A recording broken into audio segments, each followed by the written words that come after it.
Խորհրդային միության նորոգ հայ ժողովրդի դեմ աշխատած բոլոր հայ գործակալները պետք է բացահայտվեն, պնդում է Ժառանգության փոխնախագահը։ Խոսքը վերաբերում է այն անձանց, ովքեր պաշտոն պետք է ստանձնեն։ Եթե իրենք որևէ խնդիր չունեն,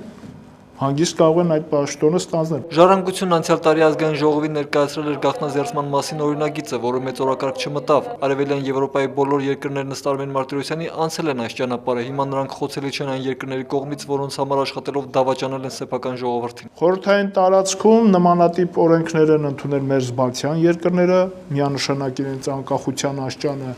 բազմակի անգամ ավելի մեծ է եւ անվտանգությունը բազմակի անգամ ավելի մեծ է, քան Հայաստանինը։ Ազգային անվտանգության նախկին աշխատակից Վովա Վարդանյանը վստահեցնում է, Հայաստանին այդպիսի օրենք պետք չէ, ընդունելը կլիներ անգրագիտություն։ Իրանք, երբ որ բացահայտվում են, ունենում են ընկերներ, բարեկամներ։ Մեր համակարգացիներին այսպիսի պաշտպանությունը դուր չի գալիս, գործակալներն աշխատել են մարդկանց դեմ, որոնք նույնպես ընտանիքներ են ունեցել։ Ում դեմ, որ իրանք քայլ են կատարել, հետևաբար նրանց ընտանիքներն են դժոխք։ Արդեն մենք բավականաչափ խրված ենք կեղտի մեջ։ Գլխներիցս նույնիսկ անցել է այդ կեղտը։ Եվ ժամանակն է, որպեսզի